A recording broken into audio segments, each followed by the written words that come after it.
అవమానాది తుచ్చస్థితులు యందు ప్రాణాపాయాది ఘోర సంకటములందు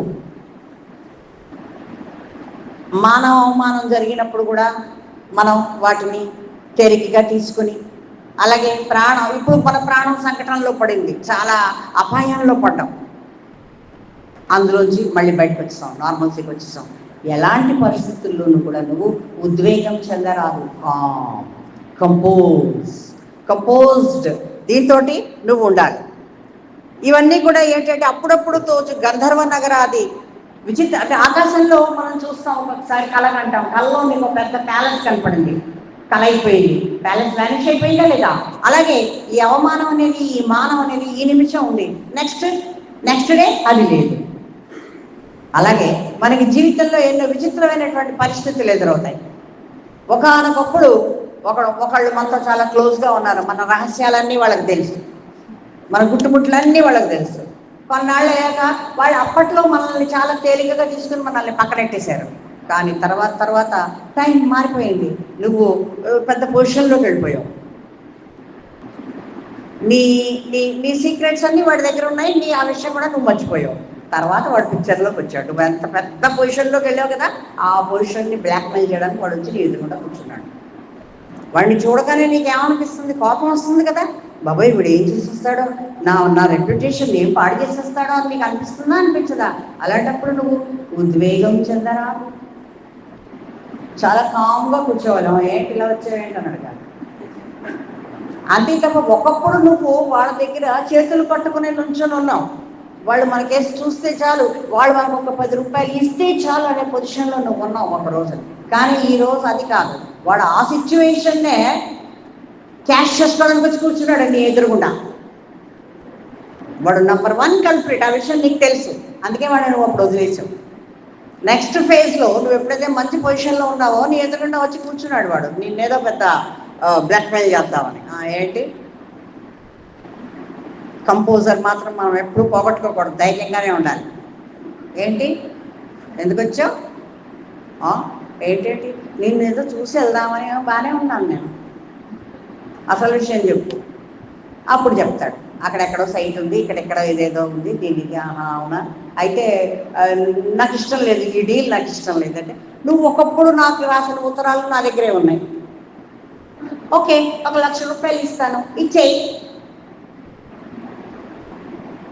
వాటి రేటుకి నేను 1,00,000 రూపాయలు కట్టాను, నా విలువ వాటికి 1,00,000 రూపాయలు. వాడు 1,00,000 రూపాయల చిచ్చి, నేనేమో అయితే వెళ్ళిపో, నేను పత్రికల వాళ్ళకి ఇస్తాను, ప్రెస్ వాళ్ళకి ఇస్తాను, టీవీ వాళ్ళకి ఇస్తాను, నీ ఇష్టం వచ్చినట్టు చేసుకో, భయపడకూడదు. సంకటం పరిస్థితుల్లో అస్సలు తొడకూడదు, బెనకూడదు, మనుషులను దొరకకూడదు.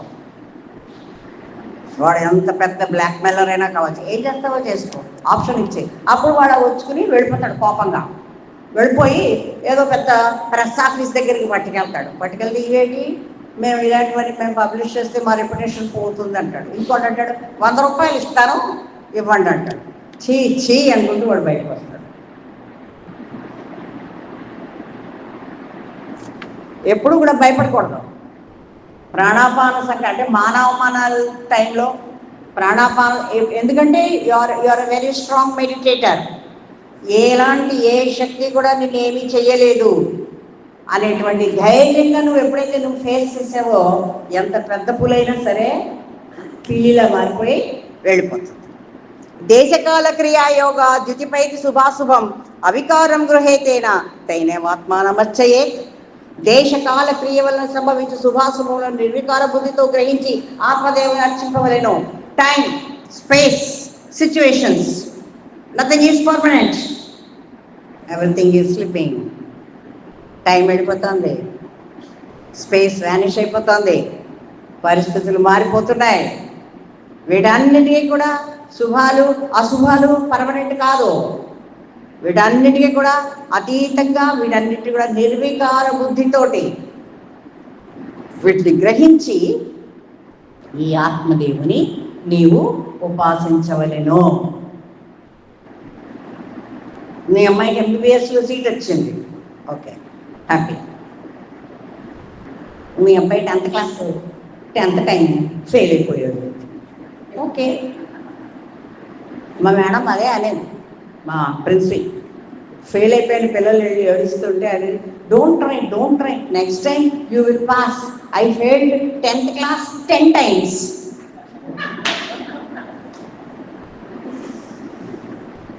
నిర్వికార బుద్ధితోటి సమబుద్ధితోటి ఉండిపో. 4 ఆడపిల్లలు, ఒక ఆయనకి, ఓ పోస్ట్ మాస్టర్ గారికి 4 ఆడపిల్లలు. పెద్ద అమ్మాయి హస్బెండ్ పెద్ద ఆఫీసరు, రెండో అమ్మాయి హస్బెండ్ పురోహితుడు, మూడో అమ్మాయి హస్బెండ్ ఆటో డ్రైవరు, 4వ అమ్మాయికి పెళ్ళి అవ్వలేదు. అయినా ఆ పోస్ట్ మాస్టర్ అలాగే పొద్దున్నే లేస్తాడు, ఆ పనులు చూసుకుంటూ ఉంటాడు. అలా నిర్వికార బుద్ధితో తన పనులన్నీ తను చేసుకుంటాడే తప్ప ఎప్పుడు ఎవరికి ఏది కుదిరితే అది చేస్తాడు, అంతే కదా. ఆ సమత్వ భావన రావాలి అంటే ఆత్మార్చన చాలా చాలా ఇంపార్టెంట్. ఆత్మార్చన విధానేన స్పింతోక్త ద్రవ్యస్యస్తుమా ఏకనైవ సమేనైత రసేన పరిభావత. ఈ ఆత్మార్చన విధానం చెప్పబడిన ద్రవ్యములన్నీ సమత్వపూర్ణముగా ఏకరసమునమున. ఇంత కష్టమా ఆత్మార్చన? ఇంత కష్టమా చెప్పండి? దీనికన్నా దైవ పూజ ఈజీ ఏమో కదా.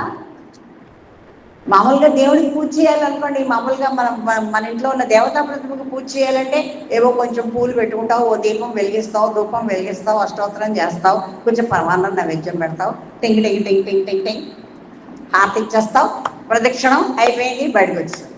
చాలా ఈజీ ఆ పూజ. కానీ ఈ ఆత్మార్చన చేయాలి అంటే నువ్వు సమర్పించాల్సినటువంటి కుసుమాలు ఎలా ఉన్నాయి? నిర్వికార బుద్ధి, సమత్వ భావన, శుభాశుభాలను పరిత్యజించడం. ఎన్నున్నాయండి? రాగద్వేషాలను త్యజించడం, ఇష్టాయిష్టాలని పక్కనెట్టడం. అసలు ఇలాంటి పుష్పాలు సమర్పించాలి అంటే ఎక్కడికి వెళ్ళిపోయాలి? వీటిని ఎక్కడికి వెళ్ళిపోయాలి? ఎవరు నేర్పేరమ్మ ఈ కొమ్మకు పూలిమ్మని రెమ్మరెమ్మకు. ఆవిడ పూలన్నీ ఈజీగా కోసేసి పట్టుకెళ్ళిపోయి పరమాత్ముడికి ఇచ్చేస్తుంది. కానీ ఈ ఆత్మార్చన చేయాలి అంటే ఈ పువ్వులన్నిటినీ మనం ఎక్కడి నుంచి సంపాదించాలి? ఏ చెట్టు దగ్గరికి వెళ్ళి కొయ్యాలి? ఏ చెట్టుకు నేర్పారు ఇలాంటి పుష్పాలని రెమ్మరెమ్మకి ఇవ్వాలని?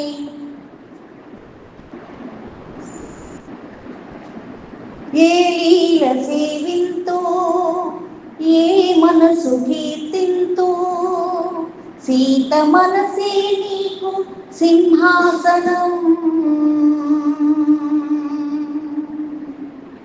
సీతమ్మ వారి హృదయాన్నంతా ఆక్రమించినటువంటి ఓ పరమాత్మ.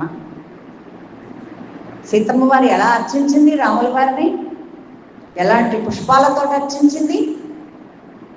ప్రేమ, త్యాగం, ముదిత, మైత్రి, కరుణ, వీటితోనే కదా, ఇలాంటి వాటితోనే కదా అమ్మవారు అర్చించింది. అందుకే ఆయన వచ్చి ఆవిడ మనస్సు అనే సింహాసనాల్లో ఆయన కూర్చున్నాడు.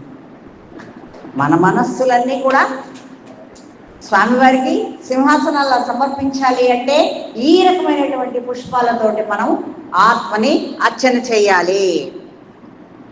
ఇవేమీ కట్వామతి కషాయములు కావు, నానాత్వర సదిగ్ధములైనను మధురముగా ఏకరసయుక్తములుగాని భావింపవలేము. ఇవేవి పెద్ద కష్టమైనవి ఏం కావు. సమం సమం 1 1 1 1 అనుకుంటూ వెళ్ళిపోవడమే. అబ్బా ఇది చేదుగా ఉంది, జ్వరం తగ్గాలి అంటే చేదు మందే తాగాలి, అవునా కదా? ట్యాబ్లెట్ వేసుకోవాలి, ట్యాబ్లెట్ మింగలం కానీ మింగాలి. అమ్మ ఏం చేస్తుంది? అది నూరుతుంది, నూరి తేనెలో కలిపి నాకిస్తుంది. మందు చేతిగానే ఉంటుంది, తేనె తీగానే ఉంటుంది, కానీ లోపలికి వెళ్ళిపోయి పనిచేస్తుంది. అలాగే అమృతాన్నైనా విషాన్నైనా సమానంగా నువ్వు గ్రహించినాడే ఈ సమత్వ బుద్ధి అనేది నీకు వస్తుంది. ఆ మందు పని చేస్తుంది. సమత మధుర రస్య రసకీర్తితీంద్రియ దయాయద్భావితం చేత్య మమృతం తక్ష నాద్భవేత్ సమతారసం అత్యంత మధురము, ఇంద్రియాతీతమునై ఉన్నది.